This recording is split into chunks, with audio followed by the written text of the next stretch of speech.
Oh, that's fascinating. Hi. Yeah, probably not gonna speak much or speak quieter today because my throat hurts a bit. It's not too bad, but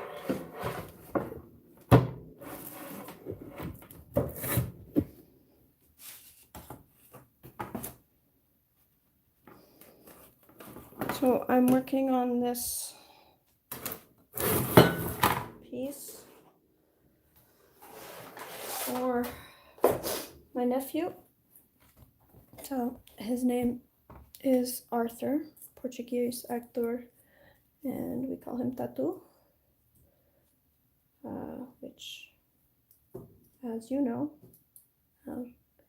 being one of my Portuguese-speaking viewers, means armadillo. So this is a Brazilian three-banded armadillo, Tatu bola, and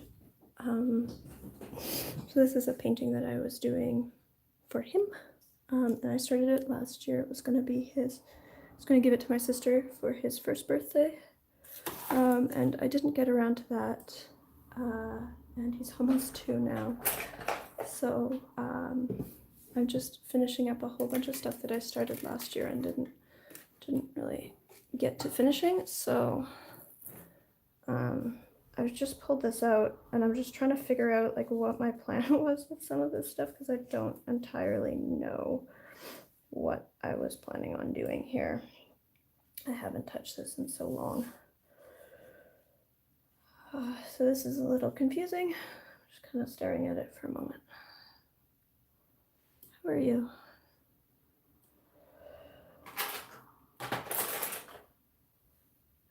I've got some new brushes from Rosemary & Co., which I'm really excited about. Some of their synthetics, as well as I've restocked my detail sables.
So then,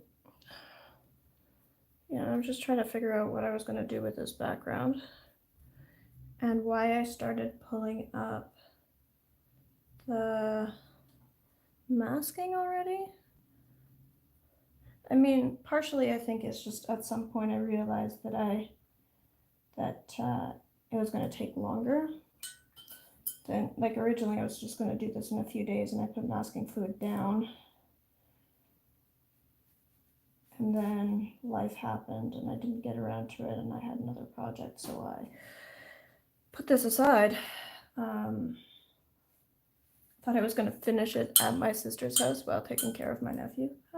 Yeah, that didn't happen.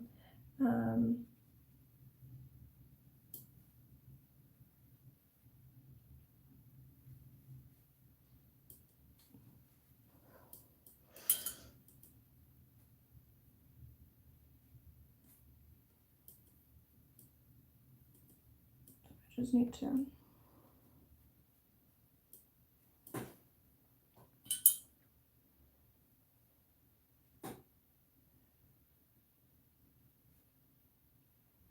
So this is another painting that I'm doing here on the Fabriano soft press, which is like it's halfway between. It's supposed to be halfway between their hot press and their cold press. It's a little bit toothier than I usually work with, but still pretty smooth compared to your average cold press. It's sort of like a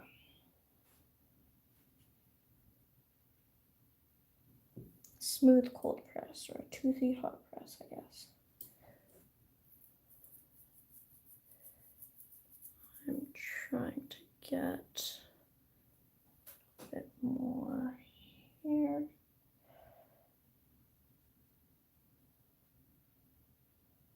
I'm surprised by how little these paints are moving. I'm not sure.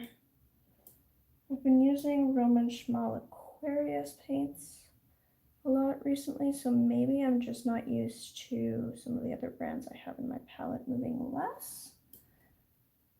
Maybe, I don't know, maybe it's the weather.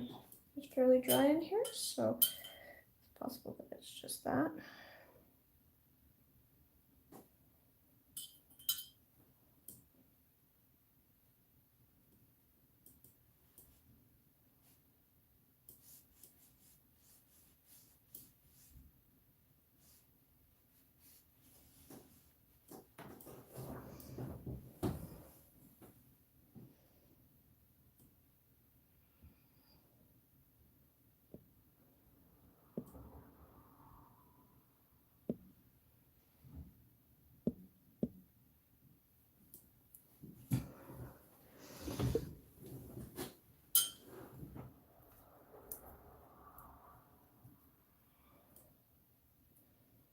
Yeah, I was really upset with this piece, like when I put it aside. I think that's part of why I ended up setting it aside, was I was not really liking,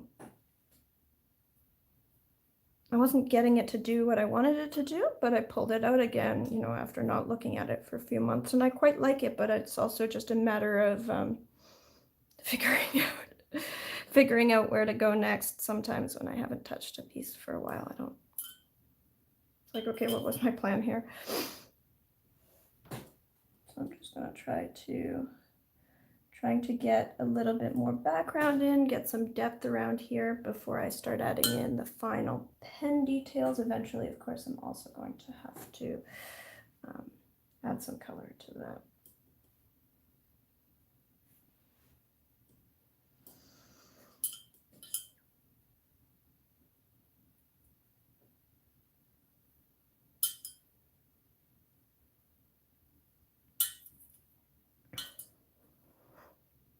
This is a really nice synthetic. So this is a completely synthetic brush that I got. This is the Red Dot collection from Rosemary & Co., which is their synthetic line. And I'm really liking it. It does seem to be holding. Maybe actually that's part of why it's my paint isn't flowing quite as much is because it's distributing water well, but it might be putting down less pigment at once than I'm used to. That bears some experimentation. But of course, you know, the way that I do things is just go right in.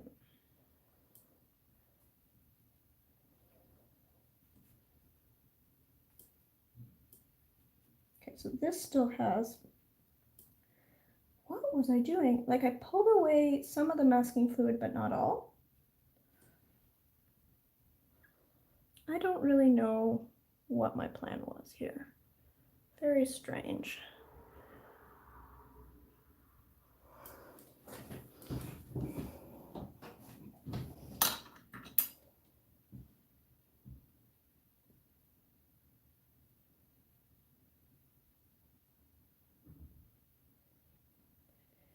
I have some paintings that I started almost 1 year ago and haven't had the stamina to predict guess them. I guess they are in the bad, ugly phase and I can't get over it. Yeah, I mean, often I have an idea of how I want my painting to go, and then at some point I'll get to a point where it's like sticking, where I've done a fair bit and I'm not going to be able, like, you know, it's not going to look like how I originally envisioned it, and I can't separate from that.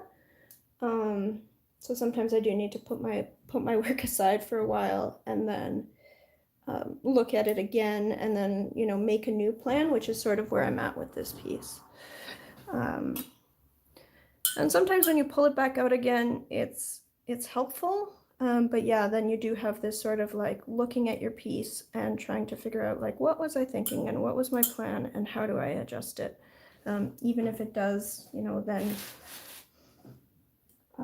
potentially look better, or, you know, feels more doable, there's still that issue of, you know, what was this? So I'm just trying to figure out here, yeah, how am I going to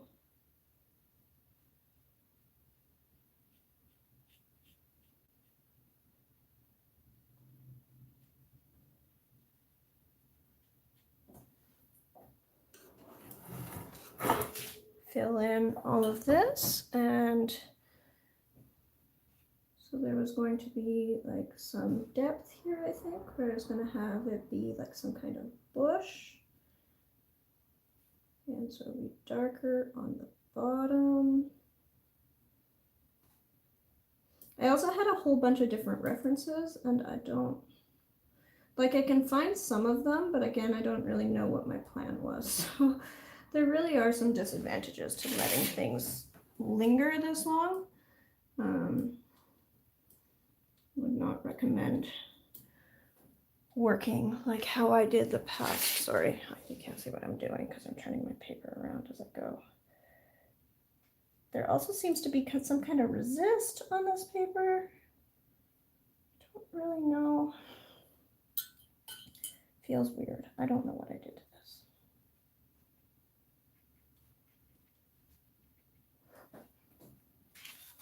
So I just need to tie this background back to the main subject. Like, I do want the background to just sort of fade away, and it is just going to get cropped to about here.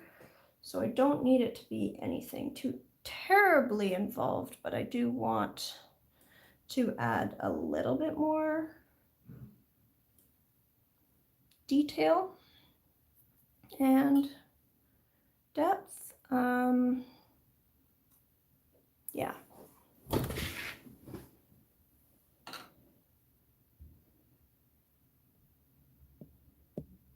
Jacqueline Grossman says, hi from the Netherlands. Hello, welcome.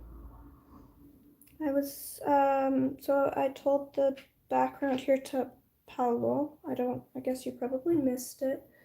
I am pulling out, this year I've been working on pulling out a whole bunch of pieces that I started out last year, and then last year was tough for me and I didn't do all of the things that I wanted to do. So this painting is something that I was doing for my nephew. it was going to be I was going to give it to my sister for his first birthday. He's almost 2 now, so it's been a while. And I was there right around his first birthday. I was taking care of him, and for some reason I thought I'd be able to take care of the toddler and also finish a painting, which obviously was wildly optimistic and didn't happen. But the background here is that this is an armadillo, a Brazilian 3-banded armadillo. My nephew's name is Arthur. We call him Arthur. My sister speaks Portuguese to him. We call him Arthur, or his nickname is Tatu, which in Portuguese also means armadillo.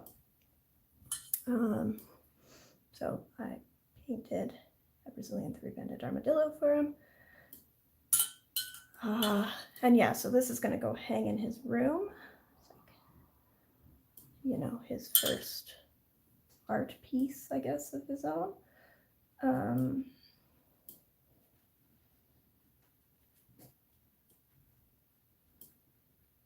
And yeah, so that's what I'm doing here. And I just, it was almost done at the point where I set it aside, but I just need to figure out with these what last little touches I need to get this done. So I'm just setting this aside and just trying to get a bigger brush here, because I just want to tie this back into the background a little bit.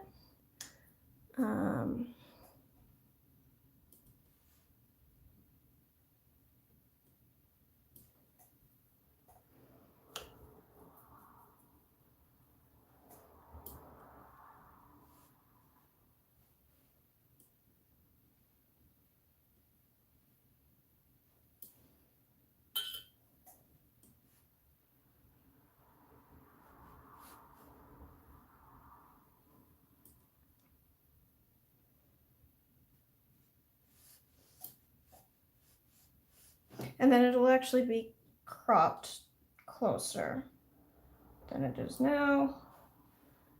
But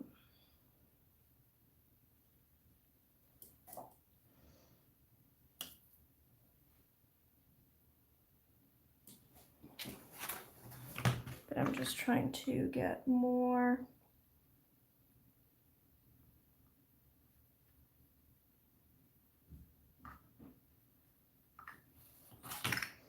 depth built into here by the time.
I've watched quite a few of your streams, but thanks for filling me in. Oh, awesome, thanks.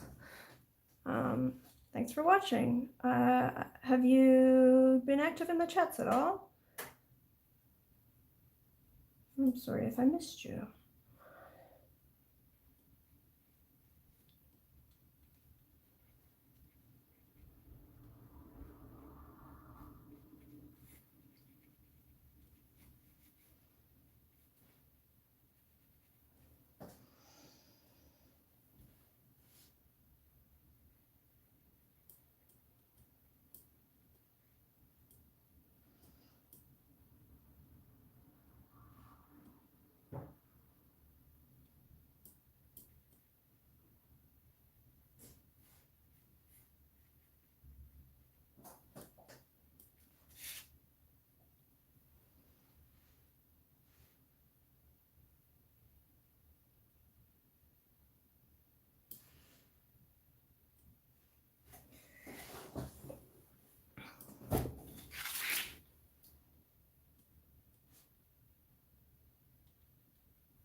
Sorry, keep on pushing this out of frame. Oh, this is for 10-minute in the chat. Oh, okay, so you just watch them on replay or participating in the chat. That's cool. A fairy armadillo? What a cutie. Well, it's a Brazilian three-banded armadillo. They are kind of small. Yeah, sure. That can be a fairy armadillo. I wasn't going for fairy, but sure, yeah.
And then just grabbing a little bit of this here.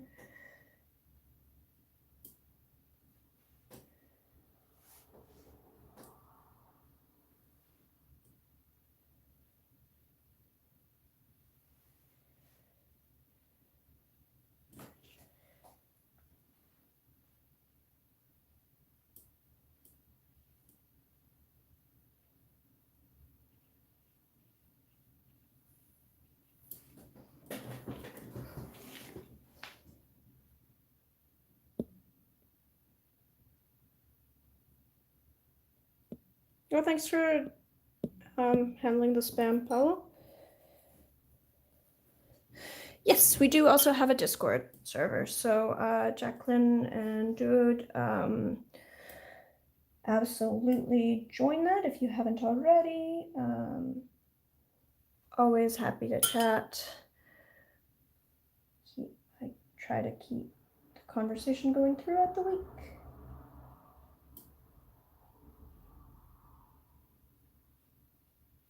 Nerding out about various things.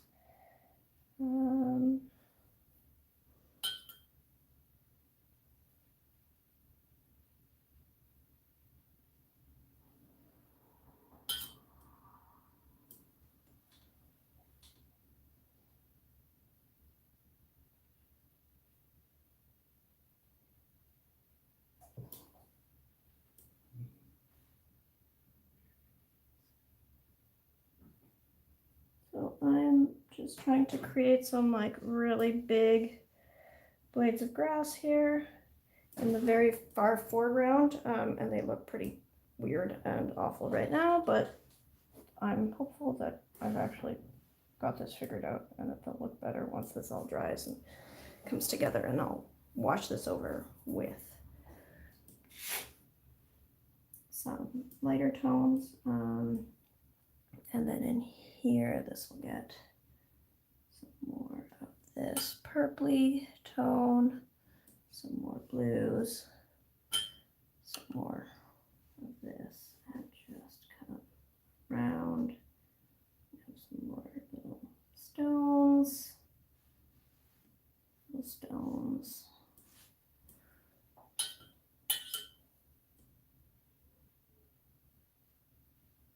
I'm trying to layer as much as I can.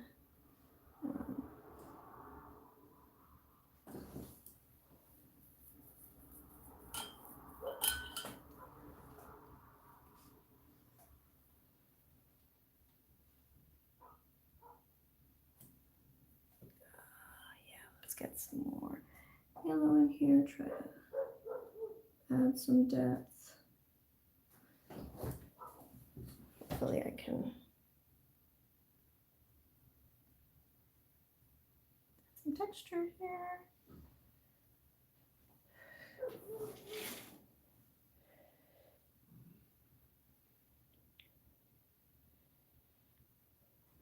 So what I'm trying to do is make the foreground really nice and dark, and then wash it out towards the background, and try to tie everything together. And I don't know how that's really doing. And also then this is going to make this pretty sopping wet for a while. So even with my really dry climate, I might have to set it aside for a little bit to see what I'm doing.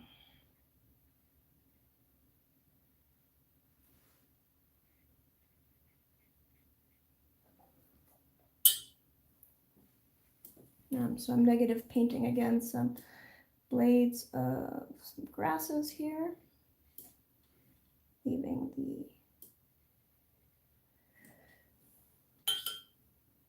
foreground unpainted, and then washing it out as I go further back.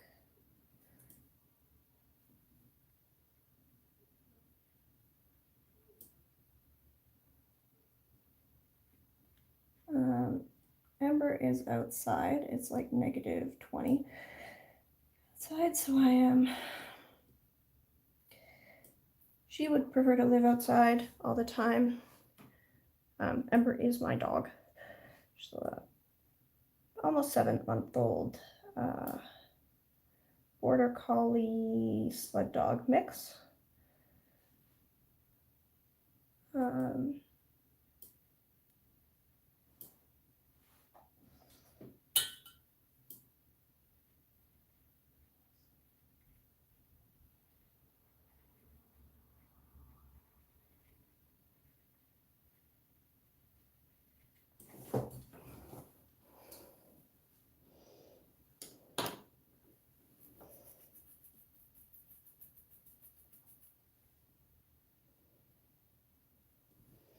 And I can hear her barking, which isn't endorsed. We would rather she not bark, ever.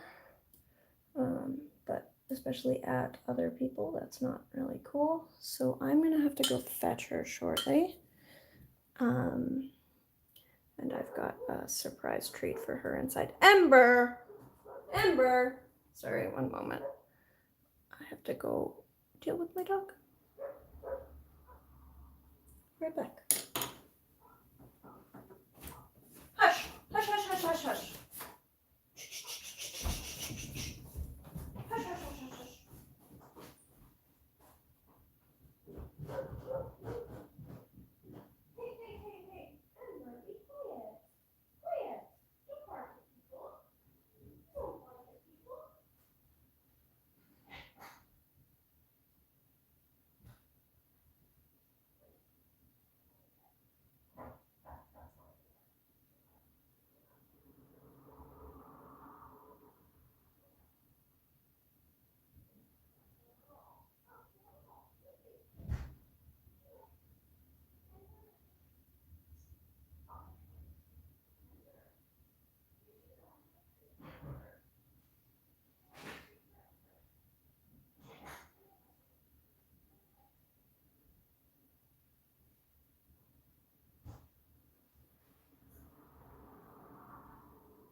Sorry about that. I just had to go fetch the dog and get out her treat from the freezer. So this is like this crazy thing is it's like a Kong toy. Like it's got a hole in here that you can put treats inside and freeze the thing, but it's this pine cone shape that takes all of this stuff on the outside. So I've put peanut butter and some wet food and some yogurt on the outside, and then inside she's got all sorts of treats, and this should keep her busy for a good long while.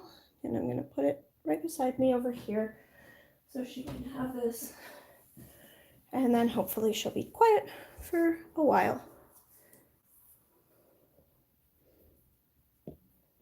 Join the server. Fantastic. Hi, Mom.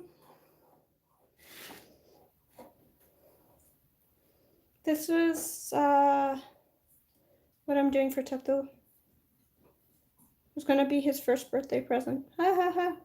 Sorry, not his first birthday present. What he got as a first birthday present was a bike. This was going to be to Birdie. Like, Birdie wanted some art for his room, so I made him some art for his room. By which I mean I started making him some art for his room, and then I went to Birdie's house and thought that I was somehow going to make art and also take care of the baby. And then I left, and you know, last year was the disaster that it was, so it never got finished. So now I am trying to finish this so that I can move on and not have so much unfinished art sitting in my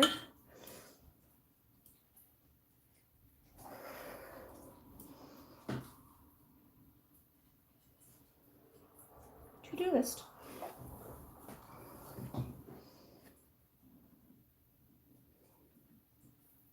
And it is going somehow. I'm not really sure that I'm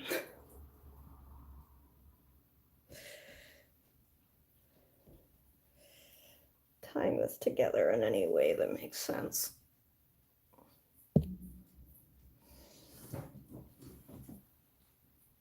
Hey, buddy. Is that a good treat? You like it? Good girl. So yeah. So that crazy. Hey! Yeah, get finger marks all over it. Great.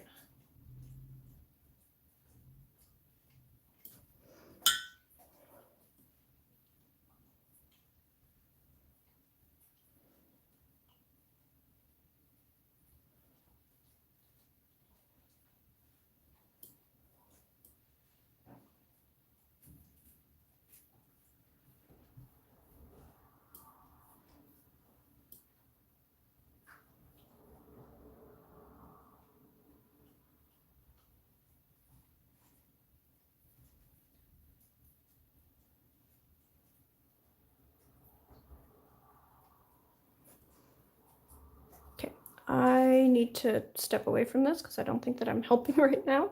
So I'm going to set this aside and figure out something else to do for a little while. But I have some ideas.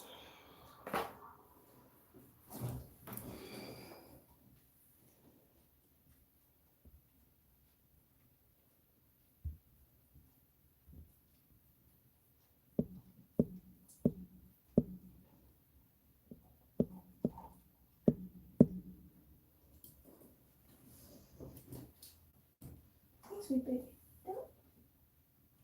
Can we settle down, please? And yeah, that's a good girl. Okay. All right. So I'm gonna show this. Maybe I could work on that. Feels like more attention span than I really have right now. So I'm setting aside that piece for another little moment. I've added some background and I needed to let it dry and then figure out how to continue to tie it together, because I like a lot about that piece, but it's still not really like the foreground and background really aren't tying together. So I'm trying to get that all sorted. I'm struggling. So I'm going to stare at it a little while longer. I've got this new sketchbook. This is from McClellan Books, which is a local publishing company. They do publishing and bookbinding, like small scale publishing, and then like one-off bookbinding. They started making sketchbooks, and I asked them to do a hot press sketchbook, and so they've done 2 different sizes of hot press sketchbooks. So I got this really gigantic hot press sketchbook, and it's got Arch's 140-pound watercolor paper in it, which is really awesome. And so I was doing some life drawing in ink and then in watercolor the other night, and so I think I might try that again. I'll go over to my computer and drop in the link for what I'm doing right now, so that's just going to take a little moment while I set that up, and then I think I will do some life drawing, and if you guys want to join, unfortunately I don't have a great way of showing you what's on my screen. Just now we're still working on getting that so that I can stream through my computer, because right now it's streaming off a phone. But I think that I can send you the link, so if you guys want to join along while I'm doing some life drawing, that'll be great. So I'll just set up a session for that, if that sounds good to everyone. Just see what the chat has to say. Not much yet. Okay.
Jacqueline, I will throw in a link in the video description and in the chat that doesn't expire. I'm not sure whether there's different settings on Discord. Some links expire, some don't.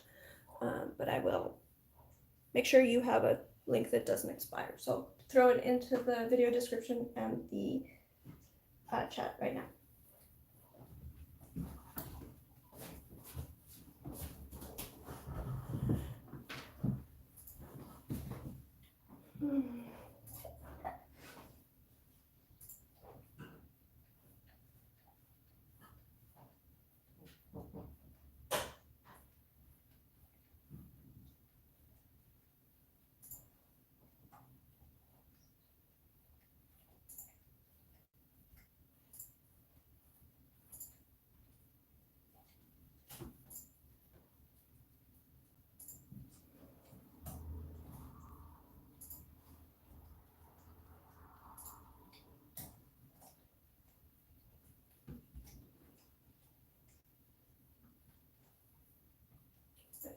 edit this.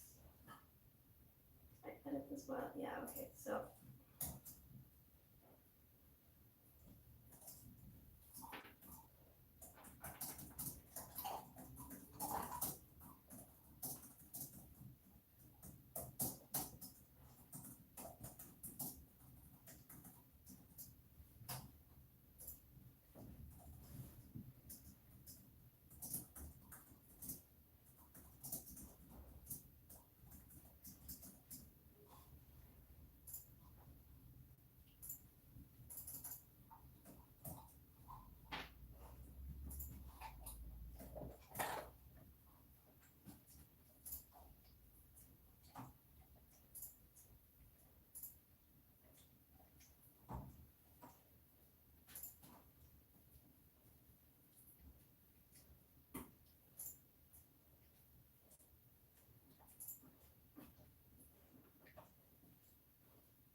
Okay, and I'm back here, and I think I've saved the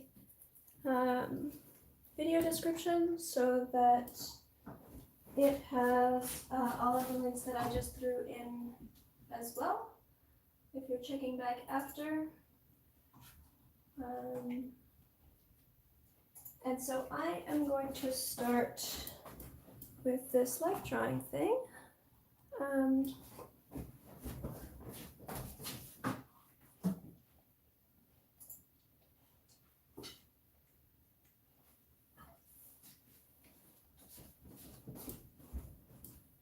I just quickly start up with this life drawing thing. I just need to grab a pen and so the way I've set this up is, sorry, I've got, let me go back.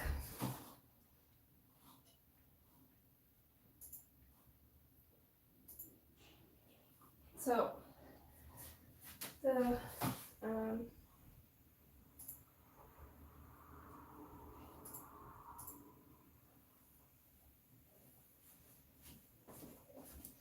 the way I've set up this site allows a bunch of settings, so you can tell them how many poses you want, how long, and then what I've chosen to do is I've got it as a class setting.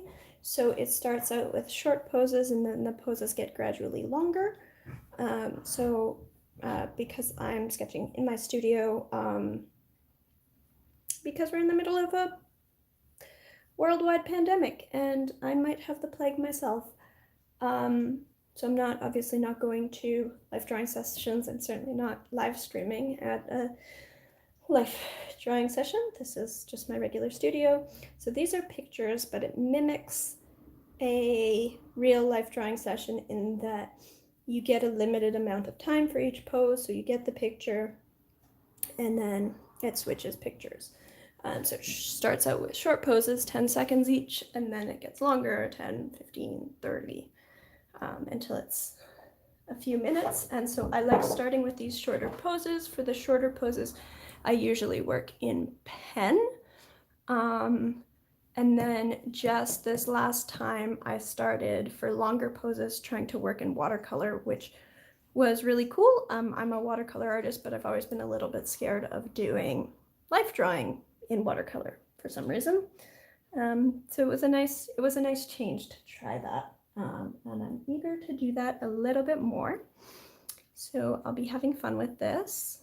And yeah, unfortunately, because I don't have a great way of sharing the sun this time of year gets really bright right overhead as it's setting. So I will just try to adjust my lighting so that you're not getting these harsh shadows.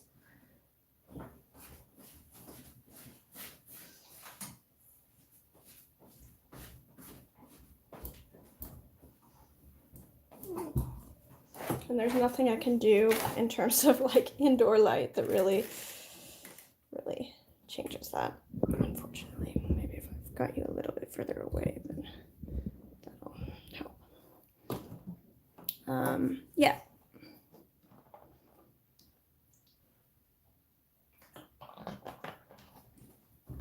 So I'll just go and unpause this.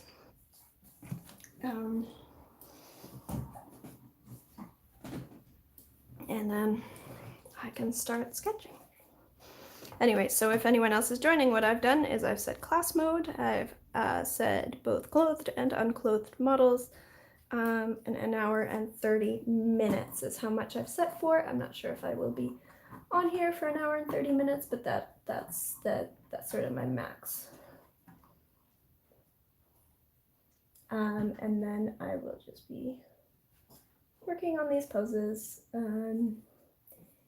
If you want to join along, pull out a sketchbook. I've left the link to what I'm doing, and you can set up your own life drawing and then share it on Discord maybe. Okay, so I am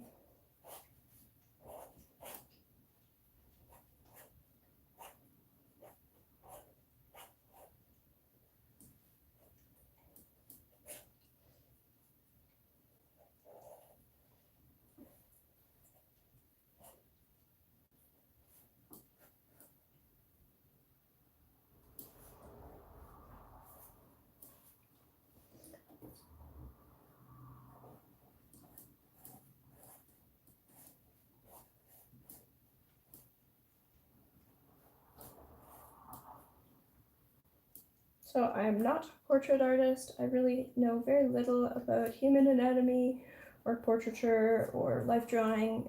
This is something that I do for fun and to develop my skills. But certainly it's not, I have no formal training or experience with this. I'm just trying things out and practicing.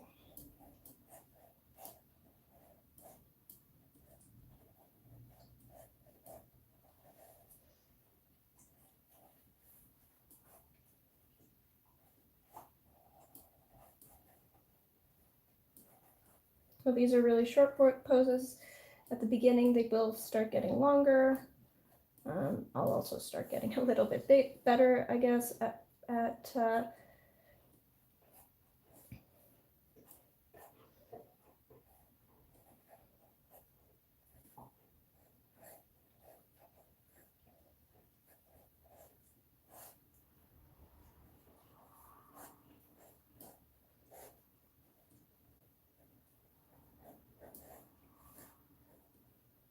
capturing what I need in the given time. So, yeah.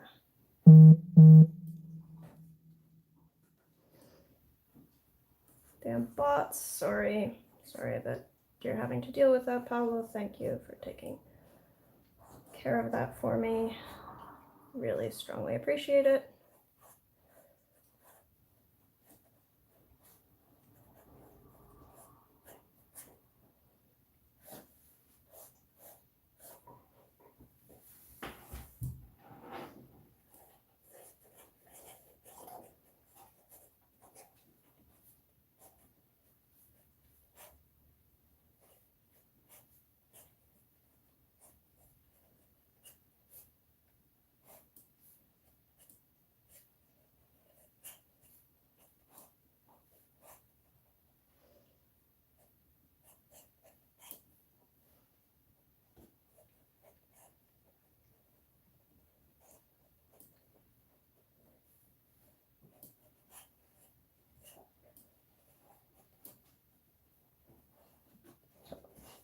As these start getting longer, because you start out with shorter poses, it suddenly feels like, oh wow, I've got all this time.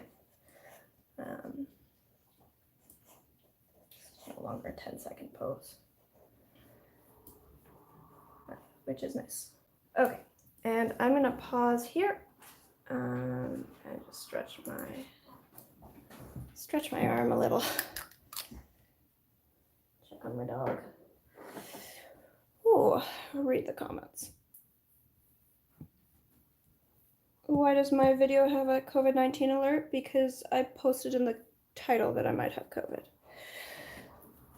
I'm gonna eat a chocolate. So my Rosemary & Co. order came with chocolate, which is amazing. I am going to eat some promotional chocolates.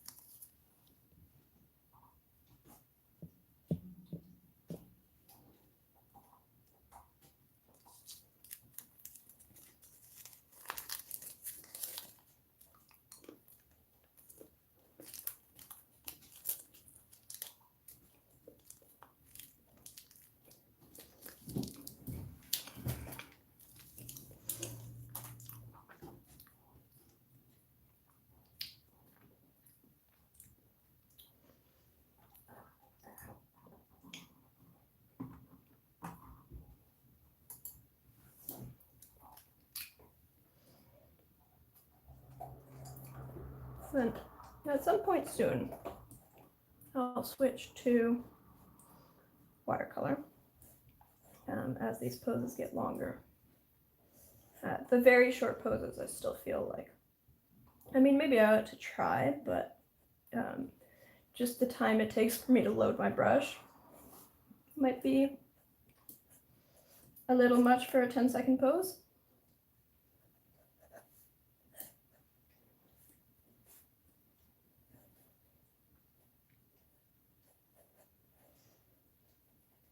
And then because there's so many of them, like I end up doing a bunch of little things side by side, and I feel like I would get my paper real messy, but I don't know, maybe I'm just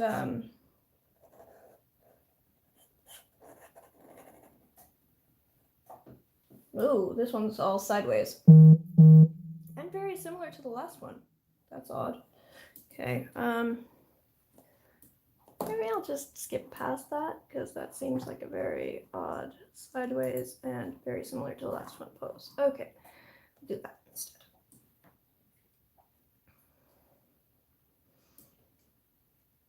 And then this will probably be about where I start. Like this will probably be just about the last that I do in ink. And then you'll see I will actually probably, I think, I'm gonna start this over here. I'll probably then just do start painting in watercolor just right over these poses because, you know, this is good paper and I don't really want to, I don't know, waste it on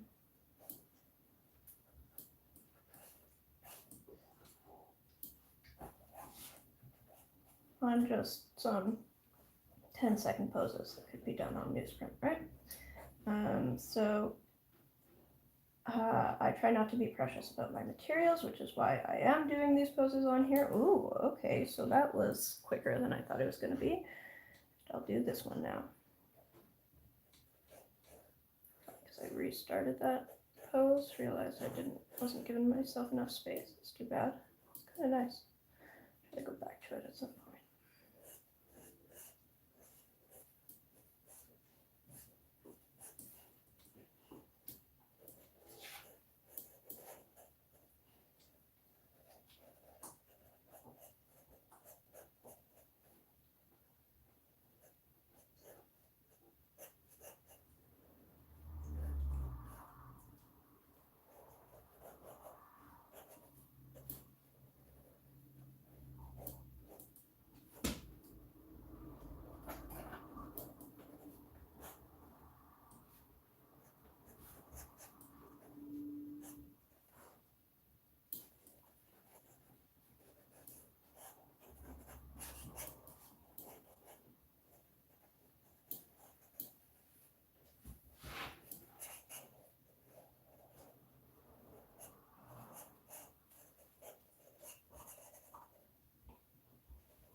So now I can start feeling like, okay, well, I've got enough time that I could have done this in watercolor, so the next one I will switch to watercolor. And in fact, I think I'll pause right over here and just start getting my palette ready. And so I'll pause on this pose. I'll start getting my palette ready so that I can be ready for the next one.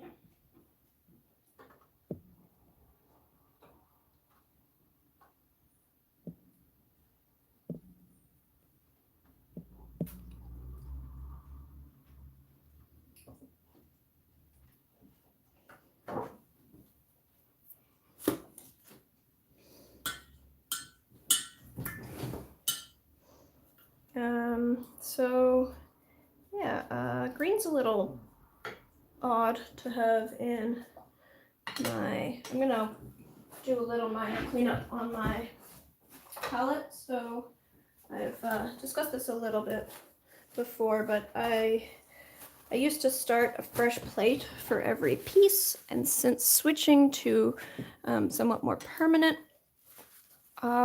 ceramic palettes like this one, where I've got a range of colors on it, I've been trying just like not cleaning my palette as frequently. And that has been pretty nice. I've really enjoyed it. But sometimes it's nice to not have unexpected colors in here. So in particular, I have some greens in here. And greens in painting skin can be a little bit challenging. So I am cleaning up like the very, very bright greens because I had some nickel azo based greens in here with nickel azo and phthalo, and that would just overpower everything. And it's not, you know, you can get green tones in skin. My skin is definitely quite green toned. That's definitely a thing, but if you have like the two most powerful staining colors are greens, and then you're working with like a bunch of much more muted colors, that can be a bit of a problem. So I've found that for portraiture, I tend to prefer, for portraiture, this isn't really portraiture, but for life drawing, where I'm trying to mix on the fly, I tend to prefer to work with stuff that's a little bit less high chroma. So basically I'll have two sections. So in this section I'll have like very earthy versions, like this blue apatite. I do have a bit of cobalt teal that I've loaded into the mixing well here that you can see from the last time I did this. And then I have some blacks and browns that I was working with at some point that I don't mind if they get in a little bit too. And then otherwise it'll be these pinks and yellows. And then up on the top I'll do a version that's a little bit more chromatic. I do have some indigo loaded up there in the well. And then I will try, this is, what's it called? PY129, which is a green, it's green gold, but it's a very muted green. It does mix a similar range as nickel azo yellow, but it's much less staining. So, it's much less powerful as a mixer. So if I have this, and then I have this PR206 as my reddish color, these mix some really natural looking skin-like tones. So I'll throw that in. I'll have a little bit of different reddish tones too, like this carmine over here, and a magenta over here. Ugh, sorry. Problem with having all of these little dead foliage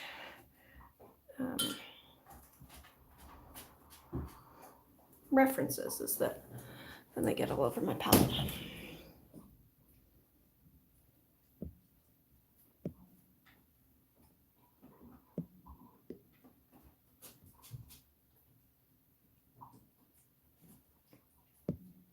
from Desserts. I don't think that Desserts ships to Portugal. I believe they're a Canadian only thing. My guess would probably be Jackson's or Arte Miranda.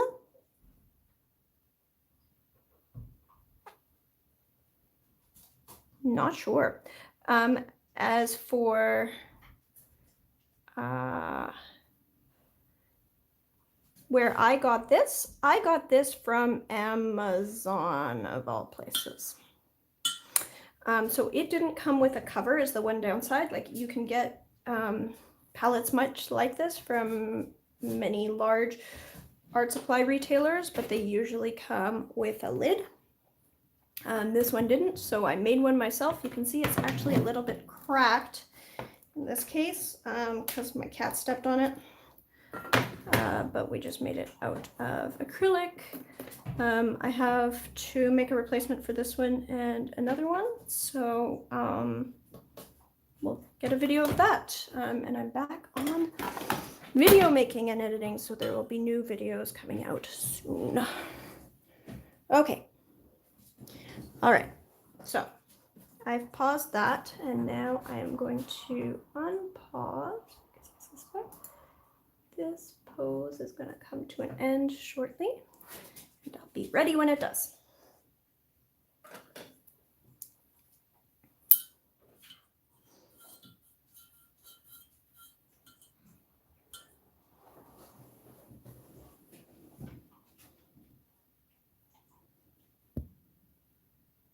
Had to go deal with one of my dogs peeing in the kitchen. I didn't know you had dogs. How did I not know you had dogs?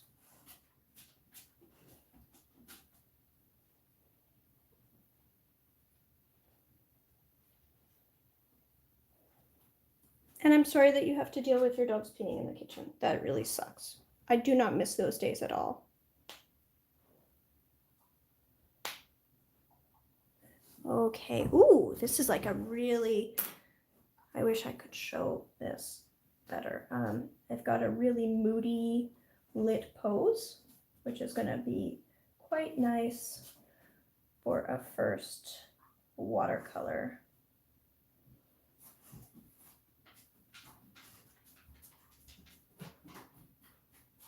Painting. So this I'm doing, like I'm not pre-sketching or anything. This is direct watercolor, which I feel is always like a nice thing to practice. It's just, and it teaches you to view things differently too, because you're, instead of painting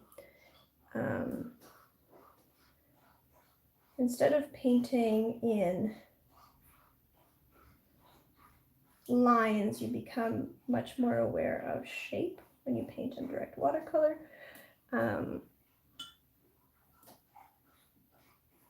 So in this case, it's very moody lighting. So it's very, very dark. So my first lines are just all blue, deep indigo blue.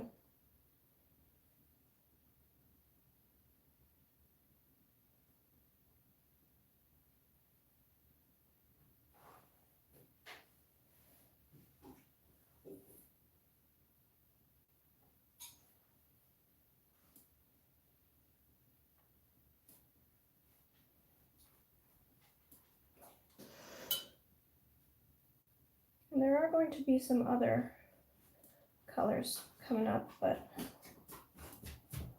this is pretty neat to be able to do this. Oh, I'm gonna need to get some more indigo onto this palette. Interesting. Did not expect to go through that without having to mop it up.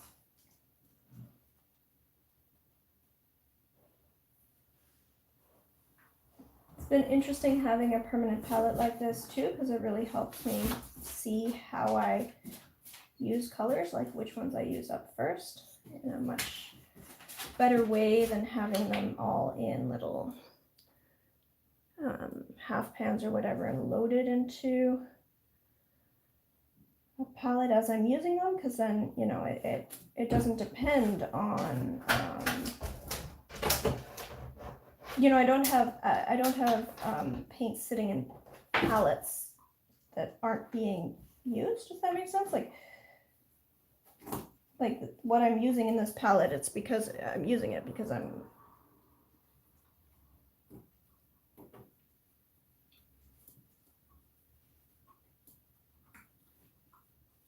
oh, whoops, sorry. I am going to go back to the previous pose and give myself more time.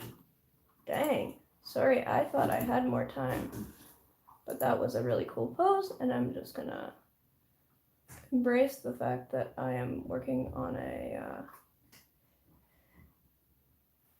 working from photos, and I'm gonna give it a little bit more time.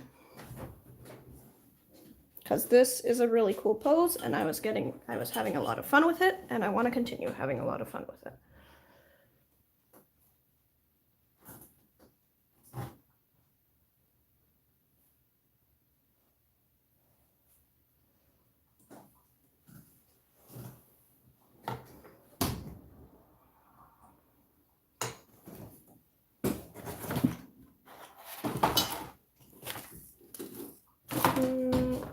And I've run out of the blue that I was using, so I need to find it and refill.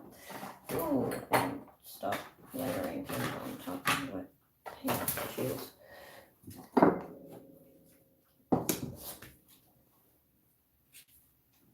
Remember, what are you doing?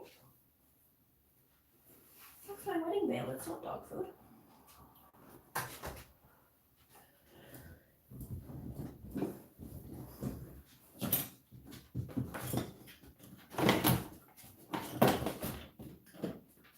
Okay, I have no idea where I put my...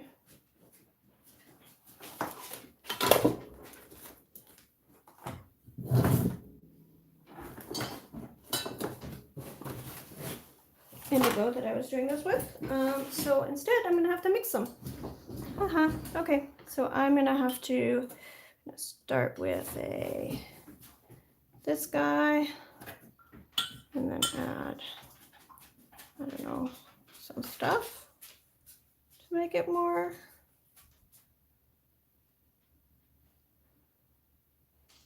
dark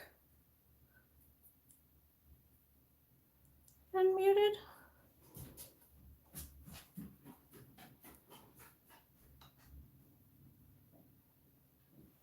Yeah, that'll do.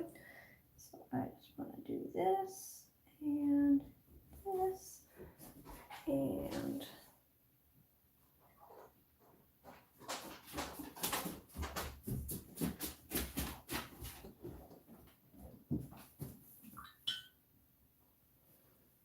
this, and then, oh yeah, it's gonna be fun. So then she's got like bright orange hair. Oh, this is such a dramatic pose. I love it.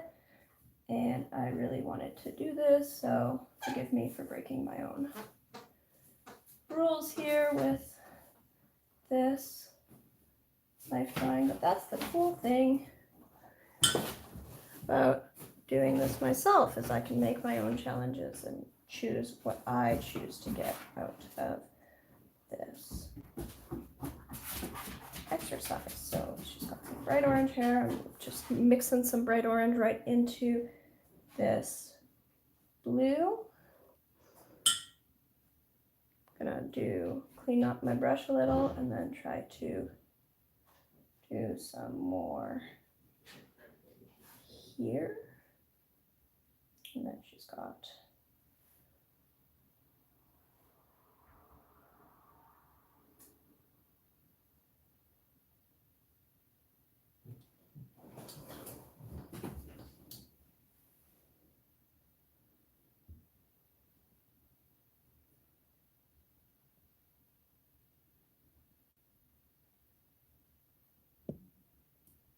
Hi everyone, sorry you're still sick. My illness has only just started to fade after 2 full weeks. That's from the vaccine? Yes, I was sick for about 10 days with the vaccine. It then seemed to fade away, which is why I suspect that what I am feeling now is no longer vaccine related. And I've also got a sore throat, which was never a vaccine side effect, nor is it a side effect. associated with my regular autoimmune. So I think I might actually have real COVID. And that's a little bit surprising, just because I am such a hermit that it was just like, well, when was I last inside? I haven't been inside anywhere in 2 weeks. But I think actually the truth is Omicron is very contagious. And I've got something. It seems really unlikely and quaint, as Jordan pointed out, that what we have now is, some other contagious disease that isn't COVID. So unfortunately, I think I probably do actually have Omicron now. But luckily I did manage to get my booster before. So yeah,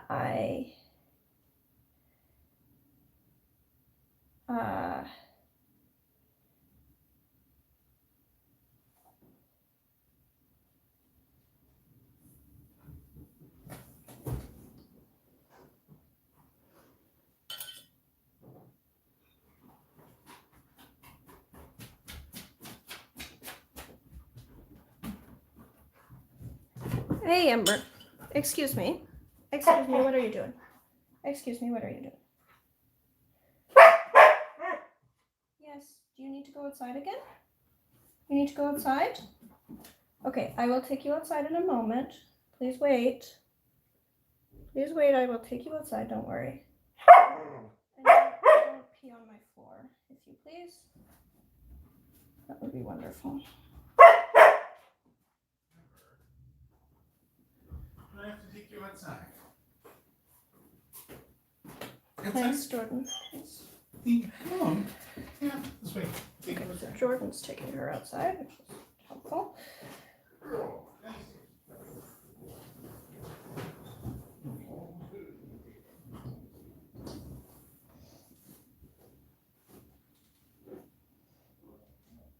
Yeah, so I'm totally cheating with this pose and holding it for much longer, just because it was a really cool pose to get as a first watercolor in this set, because it's just very, very moody and dynamic, which is always fun, but also really well suited to exploring in watercolor.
Okay, well, I guess what would be the best option right now, but I can use my plates for the time being, which is also workable and fine. Yeah, absolutely. I have used plates like that's what I used for the longest time, and you know, it's still what I recommend really.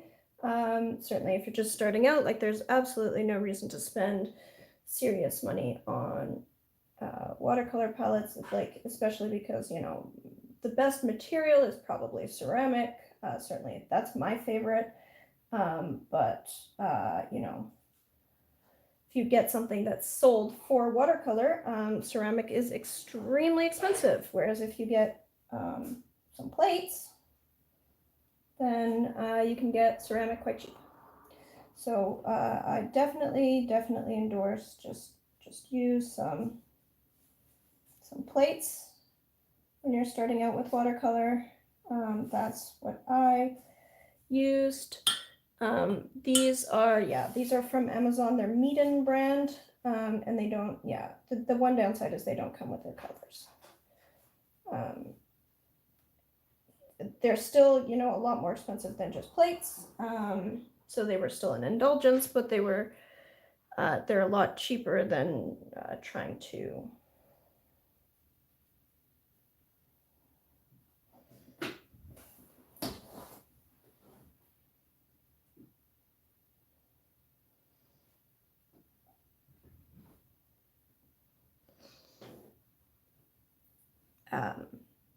than a lot of the other brands of these same shapes of palettes are.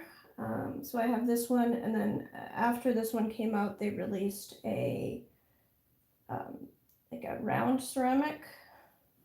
I believe it's called a Quiller style palette. Although I am not the expert on Stephen Quiller, if you want an expert on Stephen Quiller, you're going to need to talk to Stephen over here on the chat, who is our resident Stephen Quiller expert.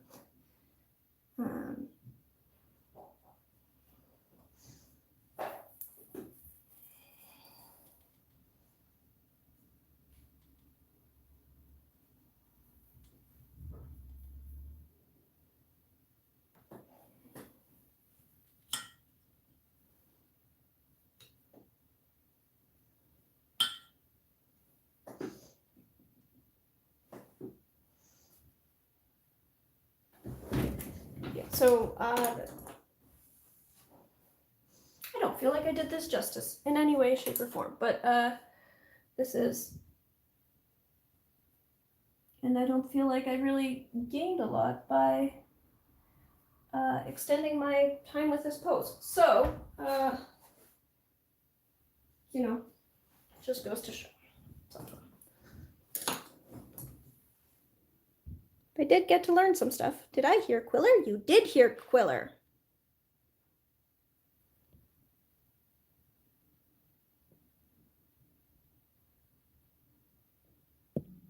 It's a lovely painting. I invest my money in good paint, paper, and brushes, and I paint from just fruits and vegetables from our kitchen or leaves from trees. Yes, that's absolutely wonderful. And yeah, as far as function, you know, a ceramic plate is just the same as a fancy ceramic palette. A fancy ceramic palette is just kind of pretty to look at. Is really the only functional difference. Sore foot equals COVID. Constipation equals COVID. Ringing in the ear equals COVID. Yes. I see the Stephen Quiller palettes. Those prices are no go for me. Yeah. So there's also a difference between different Amazon, like depending on which country you buy it from. So I found a similar thing where I saw the prices for the Quiller ones and was like, well, that's less than the other Quiller palettes, but they are still quite expensive. And then I saw them on Amazon US, and with the shipping and buying it and the conversion, they were still significantly cheaper buying them from Amazon.com than Amazon.ca. Plus, I had some affiliate dollars in my Amazon.com account, so that's how I got mine. But definitely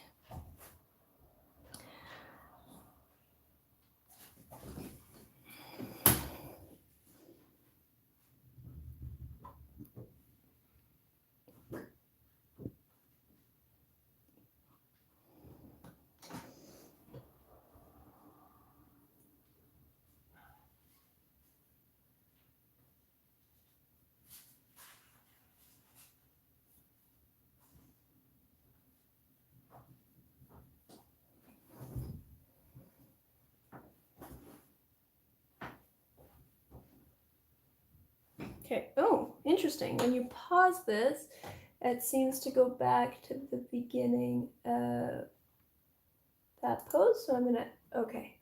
All right, now I've got someone in a like full body suit. It covers their head, it covers their everything. So that's interesting. All right.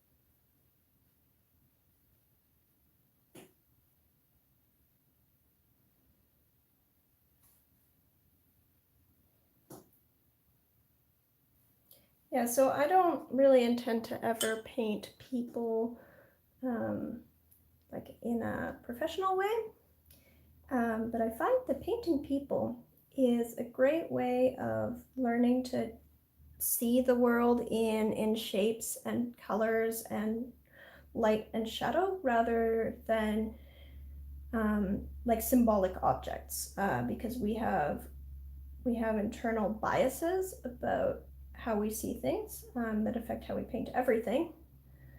And they're especially noticeable when painting people because we all have very strong ideas of what people look like, and so everyone has the same biases, and we all look at our own paintings and other people's paintings and we can see when they're wrong, but we struggle often, certainly I do, but I believe this is a well-documented thing. We struggle then to be able to tell why something is wrong. So painting people helps train us to ignore what we think we see and really focus on what we actually see.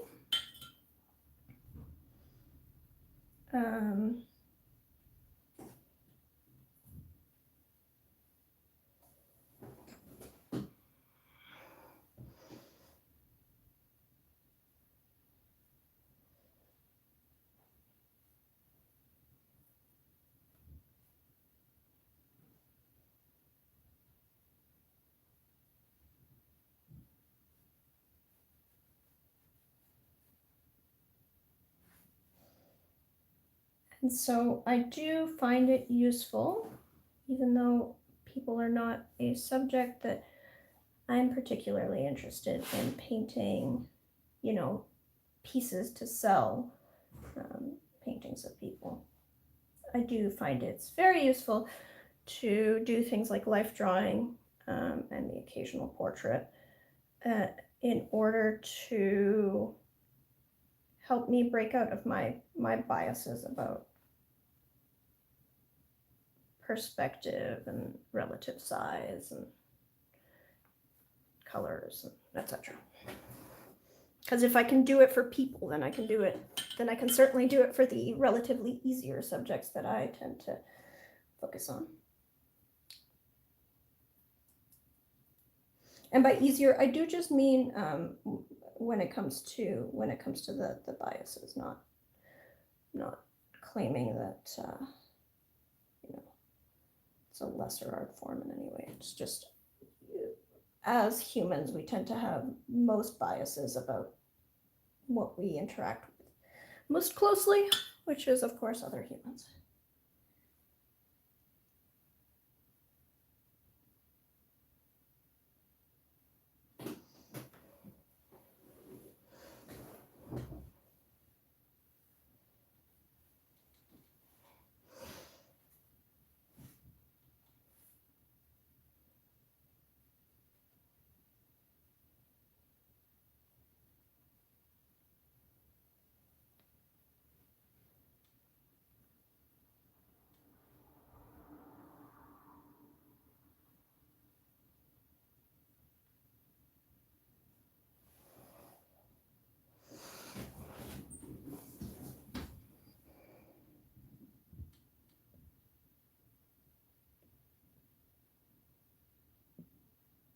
Is that your dog in your video, Lindsay? Yes, he's so cute. Oh my goodness. Oh my goodness, what a cute little baby the dog is. Oh.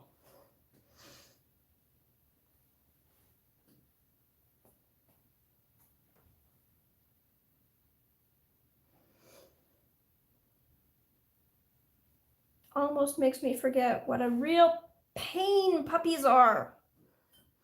Except then I have to deal with my own puppy, who, despite being 7 months old, is still not quite out of the puppy stage. And then I remember very quickly that puppies are a real pain, and that I do not want to experience another puppy for a long, long time.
Ember's, I think, gone to nap.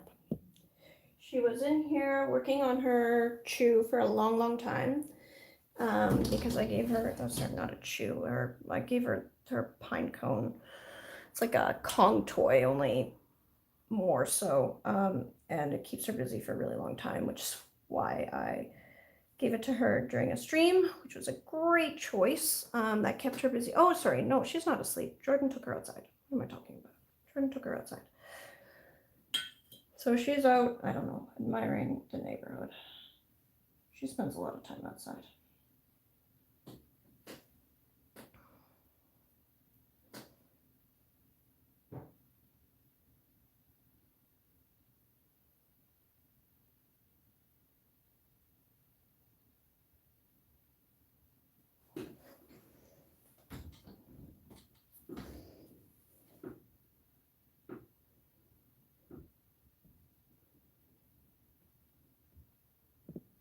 No, I am absolutely not going to wake her up or bring her back in as long as she's happy. Oh my goodness, holy smokes, are puppies ever a pain, aren't they? Oh my god. Lauren, you were the one who came over when Ember was a tiny baby and refused to like interact with her. I'd rather clean the spills or the doggy mess from the mudroom than take her outside, because she bites and she pees on things she's not supposed to, and she's a mess.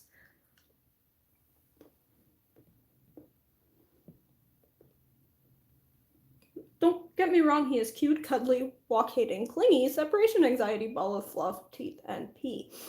Yep. That sounds like puppies. Ember never really hated walks, but other than that, that is exactly my experience from really not so very long ago.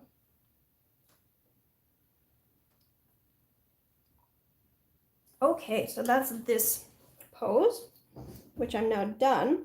And now I've got these two big poses over my main page, so I'm gonna pause this again.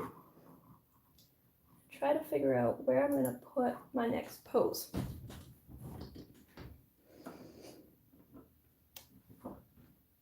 Because I don't know how I'm gonna fit it in here if I'm doing the same sort of sizes, and certainly not while this is wet. Like, I could totally put another pose in here somewhere. I think I might just go over to the next page. Like, I might flip this over and do this other page beside it.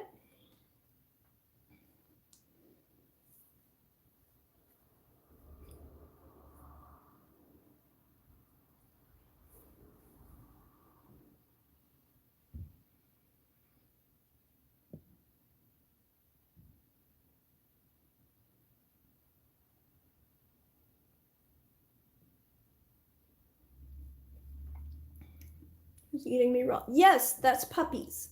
That's puppies. They are like all teeth, all just.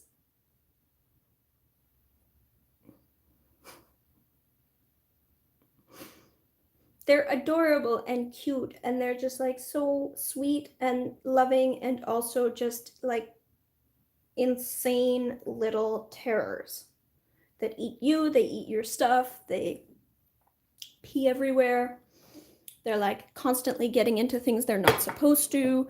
They're not obedient, not because they like are misbehaving, but because they literally have no idea what you want them to do. They haven't learned any commands yet. They're just, puppies are horrible.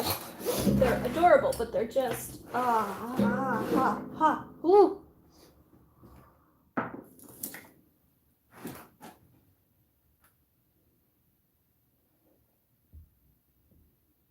Puppy brain. Yeah. Yep. Yep.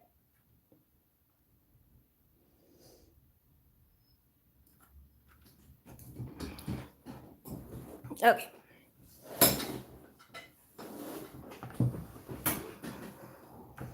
Alright, sorry, I just need to get some more of my stuff out of the way. So that then I can unpause this properly. Have this sit down properly. Over here, maybe.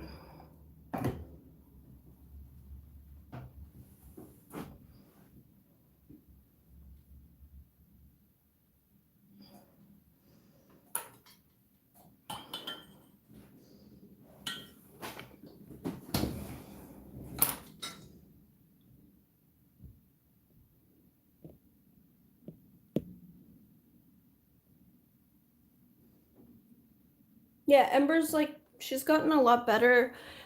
To be honest, I think we'd stalled out with her for a while because she went into heat so early that, you know, it goes like problems on top of problems. So she was, for a while, she was advancing really, really quickly, and then there was a brief moment there where it just seemed like, oh my god, I'm never gonna have a reasonable dog. And she is a lot better now, but you know, there's still a lot of there's puppy noise, she's demanding, which in part, like, I did want her to be demanding, but she is, sorry, I just moved back to the previous one, that's not what I wanted to do, and now I'm paused again. I want to unpause, there we go. Okay, so I am going to work on this. And yeah, so we're going to grab a little bit more of this. A little bit more of that. Yeah.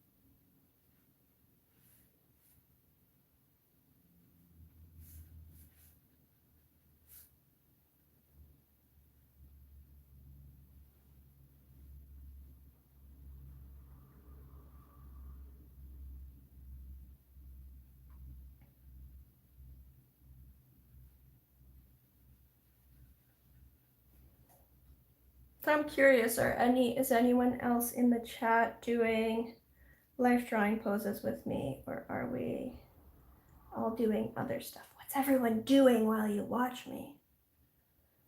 Lauren, I assume, is at work.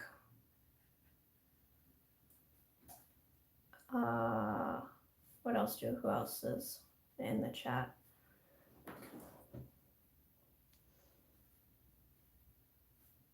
Paolo, are you joining me in painting today, or do you have other stuff that you're working on?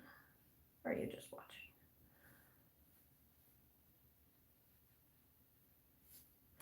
So then this lady is gonna have, that's a little too blue. Let's not do that.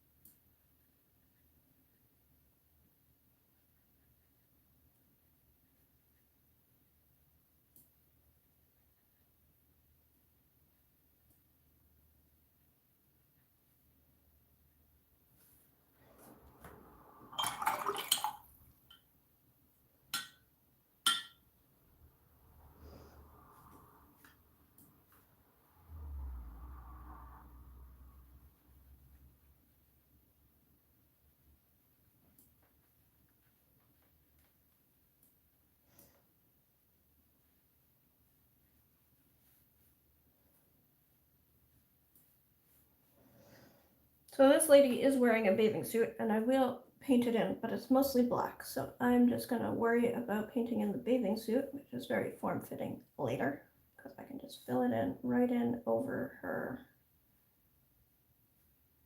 skin tone.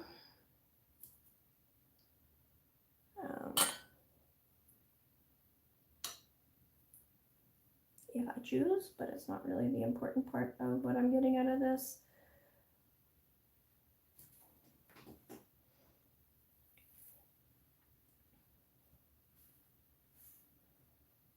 Pose anyway,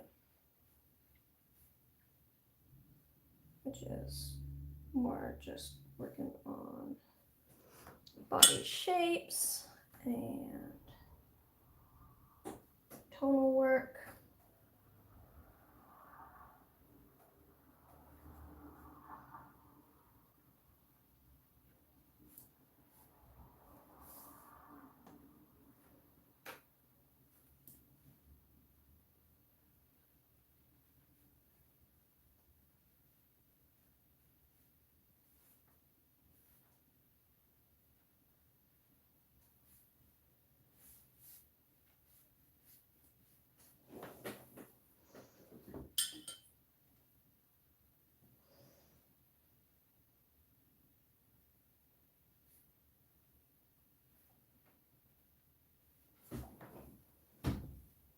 Oh, sorry.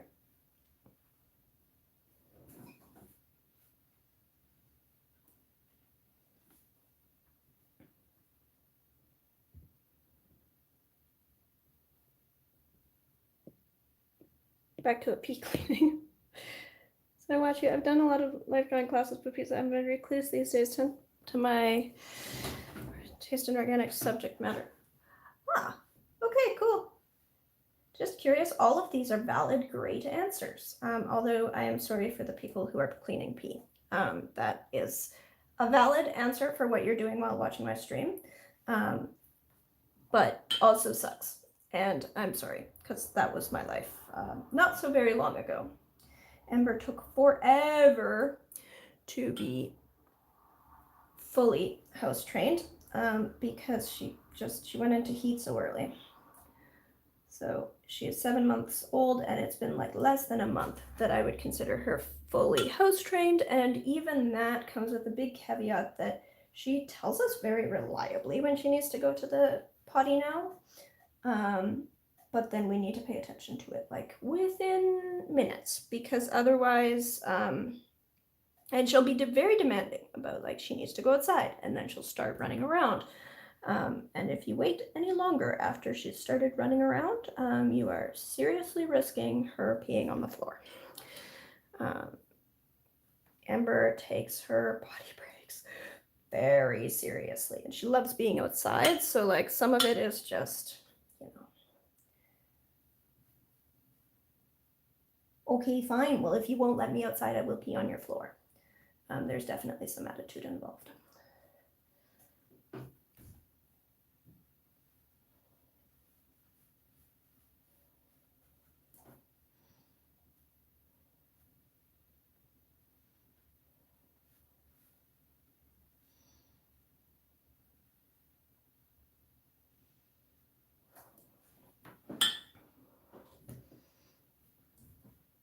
Yeah, these poses, they force me to work in a very different way than I usually would, where I'm having to plan and like put down more color than I would right off the bat, be more confident, and make some choices about, not everything can be done.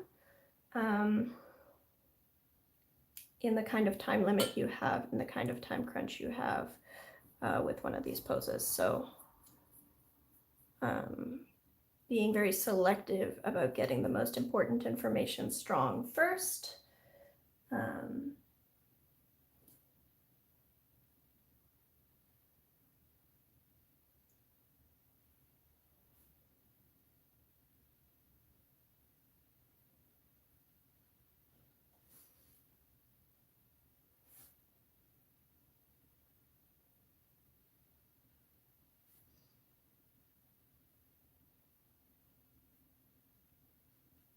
Because I'm not gonna have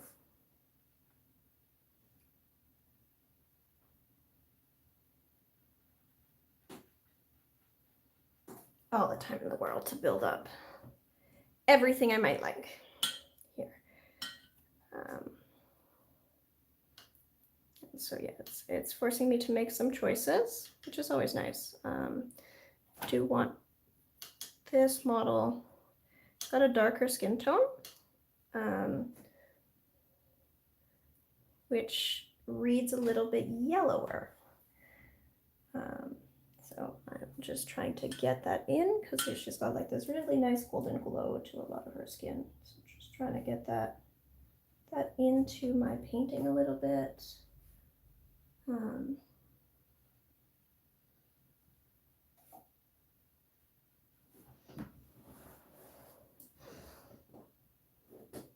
Then, yeah.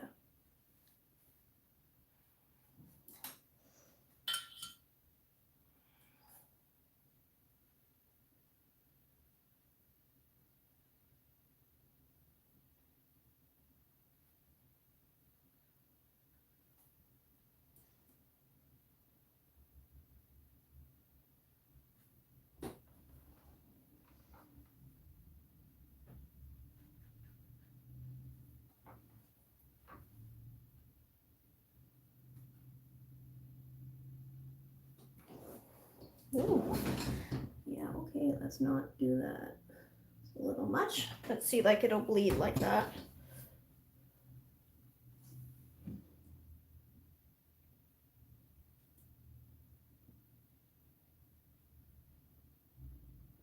I'm thankful mine is asleep. He is having issues with the whole understanding he needs to pee and to wait until outside. Also sneak away, oh, and go in the house, then come back to me all happy like we don't need to go out there. Oh, poor baby. Yeah, Ember loves outside, so at least that was never a problem. Like, she always wanted to be outside. She, like, from the start. So we basically lived outside, which is the other thing, which I'm grateful for, is like, she would be happy to live outside even now. But where I live right now, it is negative 20-something degrees. That's Celsius, but, like, also at this sort of temperature range, Celsius and Fahrenheit aren't that different. So it is really freaking cold. And I would not be happy to live outside in this temperature. Ember would be, but like when she was little, certainly could not have just left a little puppy outside like I do now. Much less like how frequently she needed to go outside. It was absurd. it was absurd. Like, I feel like it's absurd now. But she really, really likes water. Like, she's always really liked drinking water, which, I mean, I guess good problems, right? But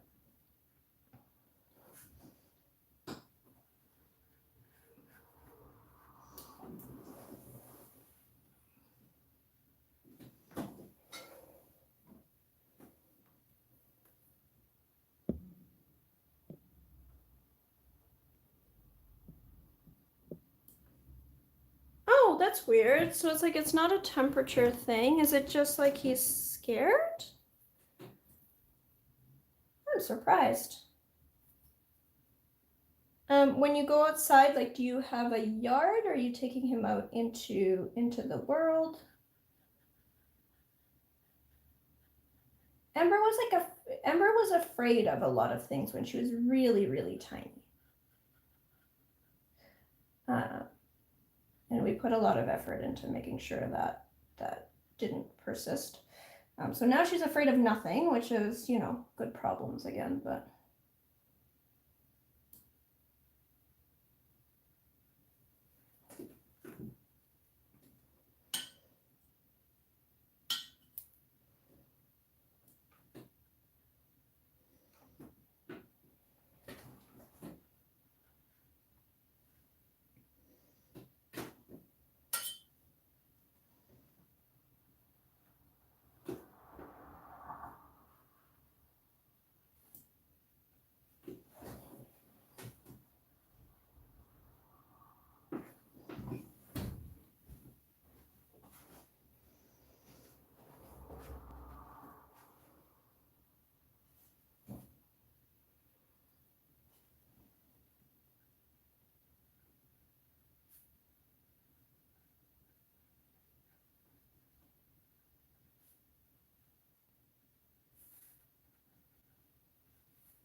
Trying to do faces in direct watercolor. On a time crunch. Not working for me. Not working for me. She's looking like some kind of zombie.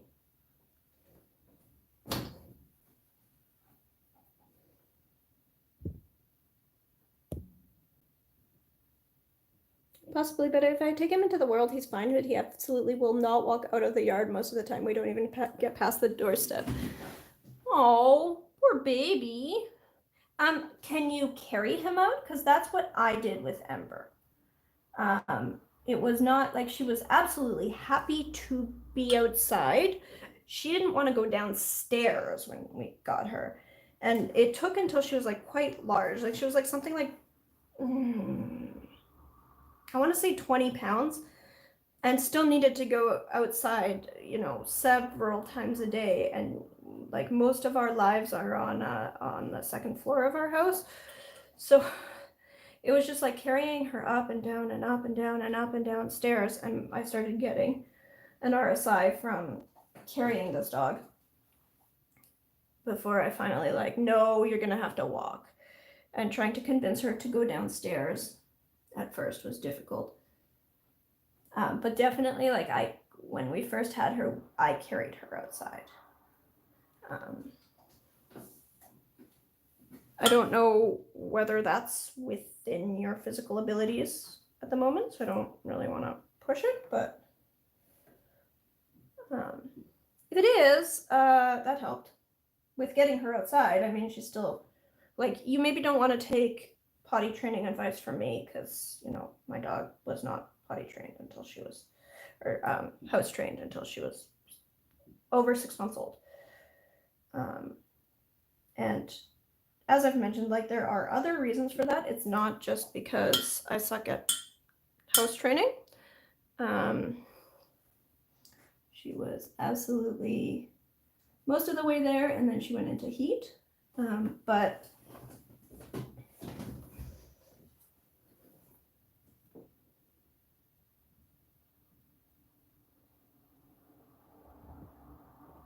he's too heavy now. My ribs keep shifting out of place. Yeah, that's sort of the point where I had to convince Ember to walk out. And I don't think that that really delayed her in any substantial way. What really delayed her was just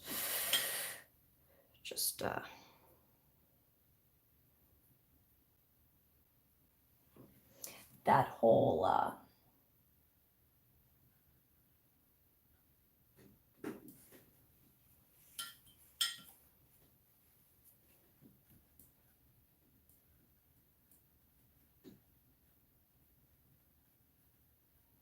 okay, so there we go, and there we have that. And then, I don't know, your face is kind of blurry, lady. At least it doesn't look like a... Let's see if I can get that back in. I'm gonna get this, and we'll just get a tiny bit of some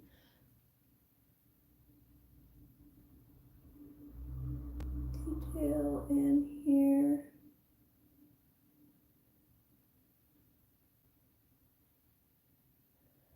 Detail, detail, detail.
But also your ribs shifting out of place. Ouch, that sounds painful.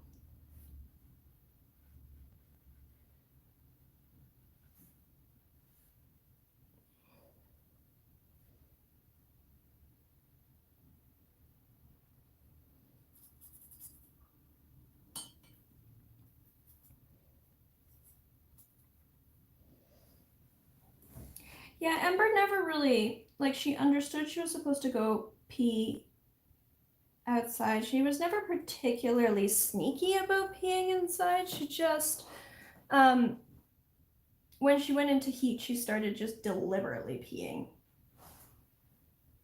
everywhere. It was really, really bad. Like, oh man, so bad. I mean, I'm sure that if puppies, or sorry, if dogs go into heat like at a more normal age, it's unpleasant too. I've always had fixed pets, so I wouldn't really know, and definitely like I would not look forward to a dog going into heat ever, but I can't imagine that it's this bad, and it really, really set back her potty training because she was, or her house training because she was just about house trained, I would say, and then she went into heat.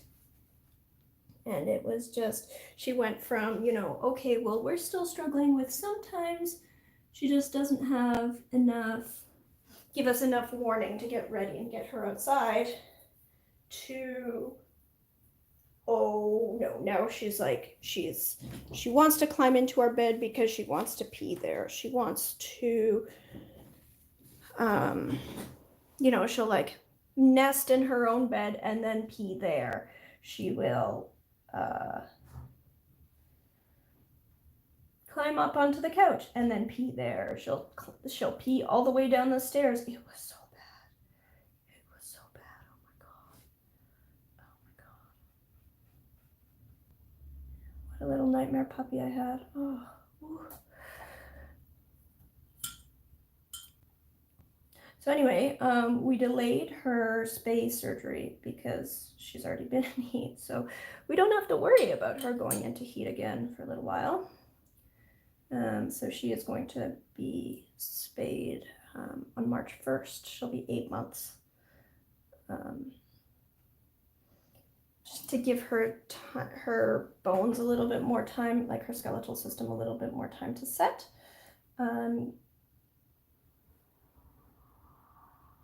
Can help prevent osteoporosis and other skeletal issues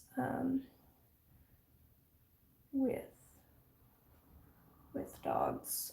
Complications even from things like hip dysplasia or elbow dysplasia. They whatever. Which are mostly genetic, but you know, it helps develop their muscular system around their skeletal bones. So that's, you know, I guess the silver lining, but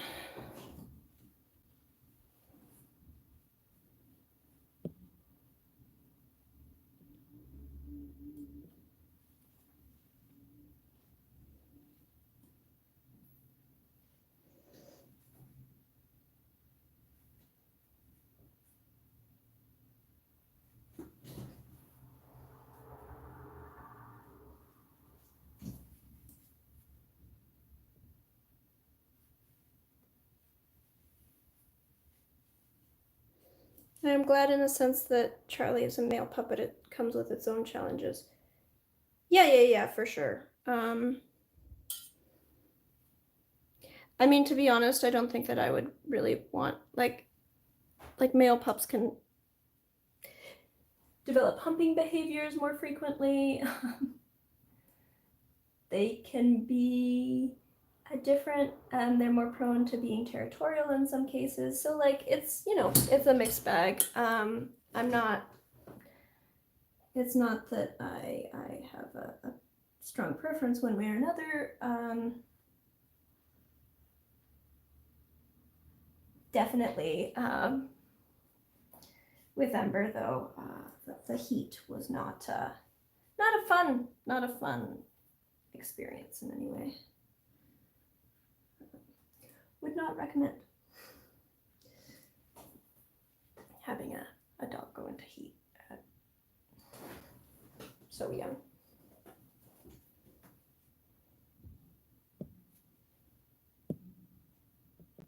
Humping at 12 weeks, really? Wow. Whew. I thought that started a bit later. I've caught Ember humping her bed once. And of course, since she did go into heat so early, like early enough that the vets at the time, like, initially didn't believe it. They're like, a large puppy will not go into heat this early. I went home like, okay, well, maybe it's not heat, maybe it's not. She was in heat. And so now, whenever we have any kind of like weird behavior from her, I'm like, oh no, was I wrong? Is she going into heat now? Because of course, no, she hasn't been fixed. She's over 6 months and hasn't been fixed. Which she will be, but soon. But, you know, it would be kind of tragic if she went into heat again before that.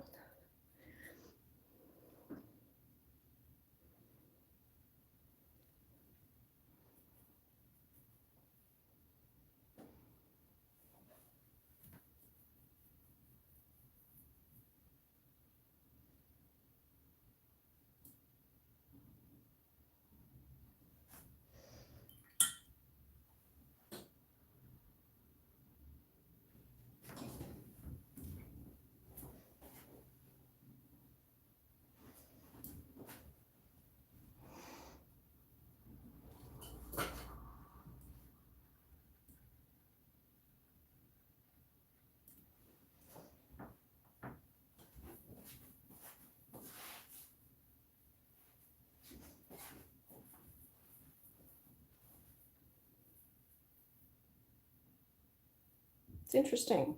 Some of these feel like they drag on forever, some of these poses, and some of them feel like they are way too short. He loves his bed in an I hate it kind of way. He stopped humping it as bad when I let him on the bed. In males, it can be signs of agitation, overstimulation, or excitement. Bye to everyone in the chat. Bye, Paolo. Jenny. Hi, Jenny. Time is it? I think I might be heading out soon. I probably have one more pose at the end of this, but I think that I'm kind of done with this pose, and I think that I'm kind of done now too. I've got a sore throat, and really, like I think I've been streaming for too long at this point. Hi, Paolo. Yeah,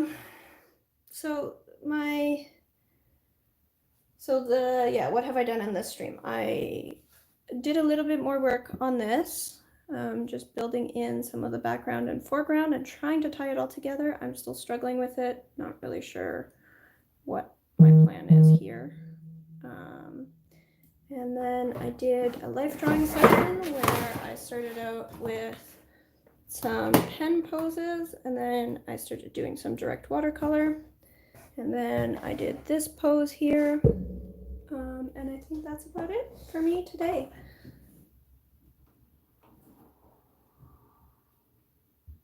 That's an incredible remember. Thank you, thank you. Yeah, it's almost done. I just need to tie it all together a little bit. So yeah, I think that's about it for today.